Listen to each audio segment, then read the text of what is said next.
Families often disagree or face money problems. Still, some manage to stay together and live their daily lives. I don't think it's necessary to decide which is happier. My name is Kelly. Since I was a child, people have called me strange. I don't know what's odd about me. I just think so because others say I am. It's okay to be called strange, but the problem is my parents avoid me because of it. My childhood was lonely. I can read people's minds and know what they're thinking. I don't understand how I do it, but it feels natural to me, like how ordinary people move their hands or breathe. Once, I felt something bad from a coworker my father brought home. I felt we needed to be careful with that person. I warned my mother, but she ignored me. Later, the coworker convinced my father to sign a contract as a debt guarantor. My mother didn't believe my story, but as my father was leaving the table with the coworker, I said, "Something tells me that the phrase joint and several is dangerous. I'm not sure what solidarity means, but be cautious." Because of this, my father decided not to sign as a co-signer. Later, when his colleague went bankrupt and couldn't pay his debts, my father didn't have to take on the burden. Another time, when I was out shopping with my mother, I felt a wave of unease coming from behind me. When I turned around, I saw a man wearing sunglasses and a hat, giving off that uneasy feeling. "Mom, let's go that way," I said. I took my mom's hand, and we walked down a side street. She was confused, wondering what was wrong. As we moved, we heard a shout from the main street, "I've been robbed." The man with the dark vibes had snatched a woman's bag and ran. The woman fell and got hurt. If we had stayed, my mom would have been his target. Because this happened a lot, my parents started to avoid me, thinking I was strange. I felt very lonely. What was normal to me wasn't normal to others. I was the strange, eerie child, so I kept my thoughts to myself. Even when I felt something was wrong, I stopped saying it out loud. I realized that if I didn't say anything, people wouldn't think I was strange. My younger sister Olivia is 4 years younger than me. She's a typical child, unlike me. As I got darker and darker, Olivia became more adorable and cute. My parents clearly preferred her to me. They thought, Olivia is lovely, but Kelly is dark and shadowy. Kelly is odd, even though she doesn't say strange things anymore. I pretended to be normal to avoid the pain my power caused me. I grew up without my parents' love. Whether it was because my attempts to seem normal made me seem unusual, or because once I was labeled as strange, it couldn't be erased. My sister, on the other hand, was raised with their love. She noticed my parents' coldness towards me and began to look down on me. She used to say, "I don't like being around my sister because it transfers the darkness to me." I'm very attractive, but my sister affects my image negatively. She started saying things to put me down whenever she could. My parents just tolerated her behavior and never corrected her. One day, a scout from an entertainment company approached her. They asked her to join their agency when I was in my 3rd year of junior high, and she was in her 6th year of elementary school. She said, "It's obvious because I'm attractive." They said I could be on TV. My sister was already thinking about a career, which made our parents happy. I told her, "You should take it slow and think about it. I have a bad feeling about this." I didn't want her to get into trouble, so I shared my feelings, which I had kept hidden for so long. My sister, unaware of my unusual ability, said, "Are you jealous because you're not attractive and can't communicate with others like me? Don't be strange and don't stand in my way." Her face turned red and she reached for me. My parents, who knew about my ability, either forgot about it or were too excited to see their younger daughter in the spotlight. They stood by her and accused me. I then decided to remain silent. I told myself that speaking up wouldn't lead to anything good. One day, a student teacher was scheduled to visit my middle school. He was a male college student who wanted to be a physical education teacher. He spoke about his educational dreams and gave a powerful speech to the teachers and students. He became very popular, especially with the female students. As he responded to the loud voices of the female students, I felt a wave of dread wash over me. I had made it a rule to keep my abilities hidden, but when I saw that my classmates were in danger, I decided to break my own rule. I approached a teacher who seemed to understand. I said, "I know this is unexpected, but please believe me and help me." The teacher was confused by my sudden statement, but did as I asked and staked out a specific location after school. I kept the details from the teacher because I knew he wouldn't believe me if I explained everything. The teacher listened to me without needing an explanation. The next day, the whole school was in an uproar. The student trainee had broken the law by entering the women's restroom with a video camera. The teacher had staked out the area and caught him within 20 minutes. Because of this, the female students were not victims of voyeurism and were spared from being humiliated. Meanwhile, my younger sister enthusiastically joined the entertainment agency that scouted her. However, there were no lessons or auditions, just high fees to pay.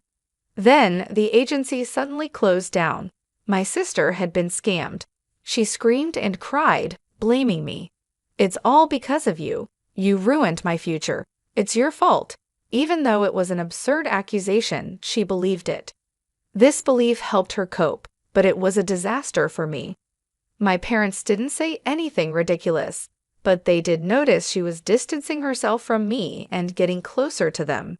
As the strange child, I felt lonely again. While I was glad I had helped everyone at school, I worried my actions would make things worse for me. The next day, the teacher who had listened to me called me to the staff room. I was scared of being labeled as strange again. When I entered, the teacher said quietly, "You knew this was going to happen about a week ago, didn't you?" Without warning, I knew it was pointless to lie. So, I told him about my mysterious power. It was the first time someone understood what I was going through. The teacher explained that he knew someone with my ability, his aunt. "I've known about her for a long time." "I understand you have a lot on your mind," he said. "You'll feel better if you get advice from someone who understands," the teacher said. Then he introduced me to Nicole. She looked me in the eyes and said, "It's natural to be concerned, but you don't have to suffer." Her kind, deep eyes seemed to see everything and drew me in. Nicole had the same power as me since childhood and had spent her life troubled and hiding it. Hearing her story, someone who had gone through similar experiences started to free me from my fears and doubts. From that day, Nicole became my mentor, though she laughed when I called her that and said, "Just call me Nicole." Nicole changed my life. I had lived a modest, shadowy existence, hiding who I was, but she transformed my consciousness. Gradually, I began to live my daily life as a normal girl. However, since the incident with the entertainment agency, my sister and I have grown apart. She rarely talks to me, and when she does, it's usually to complain or make fun of me. My psychic abilities couldn't predict her emotional shifts. She would say things like, "What's the big deal about you getting accepted to college? Aren't you just a mental flower garden?" My sister had failed the entrance exam for her first choice high school, even though she was told she would definitely pass. She ended up at a high school she considered her second choice. She was furious when I got accepted to her top choice university. I wasn't happy about it or bragging to her. She just made assumptions and disrespected me. My parents only consoled and coddled my sister during her difficult time and told me to stay away and not bother her. Despite growing up and becoming a better person since meeting Nicole, my sister still didn't seem to like me. I guess my sister doesn't like me unless I'm dark and gloomy. My sister is very intelligent, so it's surprising she didn't pass the high school entrance exam. She was very frustrated and put that frustration into her studies at the high school she enrolled in. She ended up being the top student for 4 years and got accepted into a difficult national university on her first try. She said, "I got into the hardest university.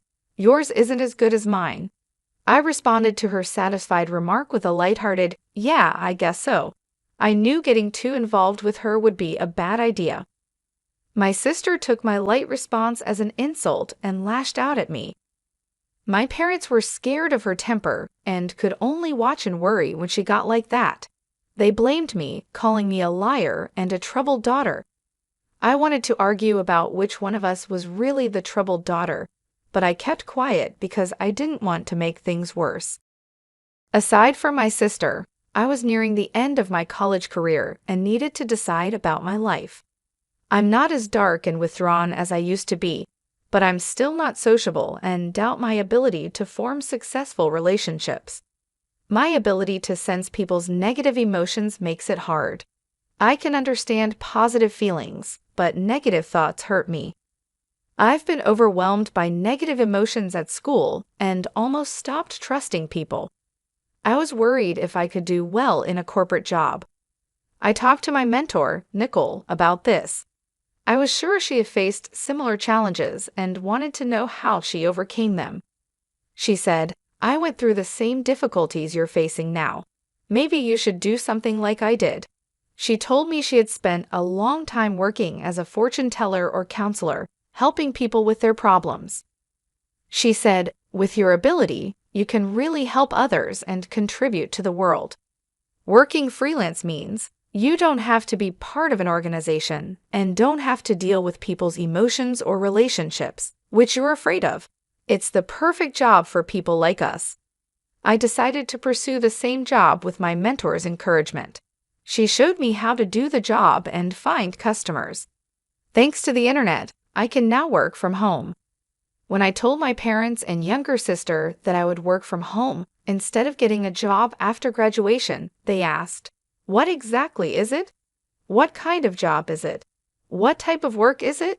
Then at least you should do our housework. What about living costs?" I expected these questions, but I was disappointed they weren't more supportive. While I understood their expectations for housework and money, it still made me sad. I could see my sister disrespecting me even more in the future, which added to my sadness. So, my life as a work-from-home employee began. There were no job offers at first, and it was a trial and error process, but with my mentor's help, I gradually got work. I couldn't contribute money to the household for about a year, so I focused on housework. My father was not pleased, but my mother was relieved and kept him in check. When I finally contributed money after about a year, my father mocked me, saying, "Huh, you finally got some money, didn't you?" Despite this, the amount of housework I had to do did not decrease, and my life remained the same. 3 years later, my sister graduated from university and decided to work for a foreign company. The pay was good, and she told me, "Unlike you, I'm not a parasite. I work outside the home." She mocked my work-from-home job, saying, "I have no idea what you're doing. Working from home? Isn't that just for fun? You're a parasite in your own home. My pay will increase, and I'm sure I'll be making 15 times more than you. Someone like you could never make that much money." After a year and a half, my sister was promoted to chief and continued to brag about her good salary. However, she didn't contribute anything to the household or help with any chores. She left the laundry, cleaning, meal preparation, and everything else to my mother and me. My mother and I shared the work, but she delegated most of it to me, so I ended up doing almost everything.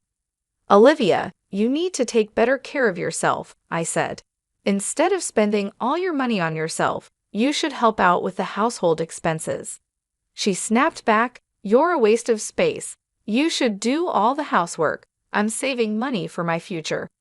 My parents sided with her, saying it couldn't be helped because she's my sister. I wanted to stay in my current job because it was comfortable, but I began to wonder what I should do with my life. Then my sister made a shocking announcement. "I'm getting married." There was no warning, and my parents and I were stunned. He's a wealthy man who earns more than $20 million a year. "Oh, I'm sorry I became happy first, sister, but isn't marriage just a pipe dream for someone like you?" She said she'd bring her boyfriend over the following Sunday. When the day came, we were in a state of panic due to the rapid events. The man she brought was young, dressed in a suit and tie, and looked capable. My name is Michael. It's a pleasure to meet you. I've come to propose to Olivia, he said with dignity and politeness. I told you he was wonderful, didn't I? I'll be happy with him, Olivia said. My father, despite being impressed by Michael, asked, Michael, what is your job? I'm currently training at a company owned by a friend of my father's, Michael replied. Olivia explained, his father is the company's president. He is training outside the company to be his successor. Olivia seemed overjoyed at the prospect of marrying the future president of a company. We talked about various topics before Michael left. Despite a few gaps in the conversation, my parents seemed pleased with him. However, I felt a shadow of darkness from Michael. I couldn't explain it, but I felt it. I couldn't stay silent any longer, fearing that marrying a man with this type of darkness would make my sister unhappy. Listen, Olivia, you've only been dating him for less than 5 months. Get to know him a little better before you decide to marry him, I said, feeling alarmed. I couldn't explain and tried to reassure my sister with something vague. What exactly are you talking about, sister? He is a man of great distinction and a future president. You're just upset because you're comparing your situation to my happiness. You're a pitiful person, aren't you? She snapped. My parents also yelled at me to stay out of the way. Such a wealthy man will soon be our son-in-law. You're a nobody, so at least stop interfering with your sister's happiness. It was clear they wanted their daughter to marry a rich man so they could live in peace in their old age. I was filled with rage because I couldn't tell my sister about the dark shadow I sensed around her. In the meantime, they got engaged, and a meeting between the two families took place. My sister's fiance's parents seemed just as respectable as Michael, but I still felt the same dark presence around them. However, the wedding day arrived before I could warn my sister and parents, who were too excited to listen. The president of our company is attending today's reception. Do you know how talented and promising I am? It's a great honor, but you, my stay-at-home sister, can't even imagine how great it is, my sister said before leaving the house, adding her usual words of disrespect. They pledged their eternal love at the hotel's wedding hall, and then entered the reception hall. My sister looked happy with a big smile on her face, but I was concerned about how long that happiness would last. The president of the company gave the speech as the guest of honor. It was a congratulatory speech that praised my sister, and she was pleased with it. After the speeches, drinks and food were brought to each table. The food looked delicious, but I began to feel uncomfortable. Nothing had been brought to my table. At first, I thought it was just a delay, but other tables had already received drinks and hors d'oeuvres one after another. It was obviously strange. I was the only one who hadn't received anything. The people at my table noticed and started to feel uncomfortable too. At that moment, my sister came up to me and whispered with a laugh, "Free food is not for people like you. This food is too good for you. Just go home and eat potato chips. Leave our wedding gift and go home." My eyebrows shot up at her outrageous words. The groom was grinning and nodding from his seat. Even my parents pretended to be surprised at first, but then they said, "Well, Olivia is right." I was shocked, and then a surge of anger followed. I can't believe you could be this cruel. Father and mother, how can you accept such rudeness? I said. My parents gave me a bitter look, but didn't scold my sister. I understand. I'm going home, but you'll regret this, I said. What's with that threat? Is it the howl of a loser? My sister mocked. The hall buzzed with excitement at this turn of events when a man stood up suddenly. I'm the groom's brother, Larry. My brother and parents are scum, but the bride is even worse. I can't take it anymore, he said. Larry continued, Father, your company went bankrupt half a year ago, yet you still pretend to be its president. You're trying to take advantage of your daughter-in-law and her family. Michael, you can't be president anymore either. You're unemployed and trying to leech off your wife. The buzz in the hall grew louder at Larry's words. My sister, turning bright red, yelled, What do you mean? You cheated me. What do you mean you're unemployed? Her face gradually turned from red to blue, and her eyes filled with tears. My parents were also clueless and began screaming. The screams of my family echoed through the hall. Both the groom and his parents were stunned and silent. In fact, before the wedding, I had received Larry's confession and apology. I had asked Larry not to hesitate to speak his mind if something happened during the reception. As my sister blamed Larry with anger and resentment on her face, another man stood up, looking like he had enough. It was the president of my sister's company. Enough of this. This is not right, he said. You have no right to blame the groom. What makes you think you can criticize his brother? His voice was filled with anger, and my sister looked frightened. I didn't attend your ceremony for your sake, he said. If you weren't Kelly's sister, to whom I owe so much, I wouldn't be here. My sister's eyes went wide when the president suddenly mentioned my name. Kelly? What does she have to do with this? The president explained, Kelly has saved many companies from crisis. She is like a goddess to us business owners. Under her mentor's guidance, she started as a fortune teller and life consultant, and then became an advisor for corporate revitalization. Although she had no managerial knowledge, she used her powers to show companies the right path. One after another, the companies she advised experienced amazing recoveries. Because of this, she is known as a teacher and a goddess. Your company was also consulted 7 months ago, and with her advice, it became stronger. My sister, shocked, said, Oh no, I didn't know anything about that. Aren't you just a stay-at-home nobody? Thanks to Kelly, my business is going well. I have a good job and now earn more than you do. I put enough money into the house, but my parents don't care about me. What do you think all that money was for? It wasn't Olivia's, the president clarified. My parents seemed to have misunderstood. There was no way Olivia could have brought money into the house. The wedding party broke up in confusion. The wedding gifts were fully refunded to everyone. My sister sobbed, How are we going to pay for this ceremony now that we don't have the money from the gifts? Besides, I relied on Michael's income and signed a contract for a condominium in my name. I can't pay the rent by myself if I'm unemployed. Michael coldly replied, You signed the contract on your own, didn't you? I don't know anything about it. Divorce, divorce, divorce, you crook. My sister's marriage quickly fell apart. It was a mess, and this chaos was the result of his malicious behavior. Afterwards, my sister divorced Michael and demanded alimony. Michael and his parents couldn't afford to pay a large amount, and they barely managed to cover the wedding hall costs. They couldn't afford the condo they had signed for, so it was canceled before they ever lived in it. However, the loan balance remained a heavy burden on my sister.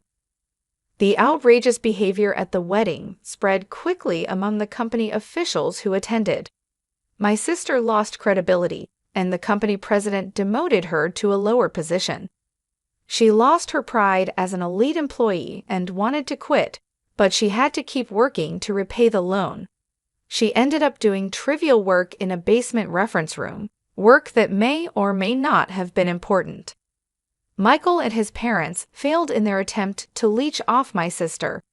They are now struggling to make ends meet by working day jobs. Larry, Michael's older brother, separated himself from his parents and younger brother. My parents easily gave up on my sister when she hit rock bottom and came to me for help. But I said, I don't want to be pushed around by you guys anymore. I'm cutting you off. Goodbye. With that, I left home, signed a lease on a new apartment, and began a new life. I took in my sister, who had fallen on hard times and was struggling to make ends meet. Her salary had been drastically reduced, and she couldn't afford to contribute to our parents' household. Naturally, I also stopped putting money into my parents' house. Unable to lower their standard of living, my parents quickly became exhausted and complained every day. My business is going well, and I am helping many companies and people positively.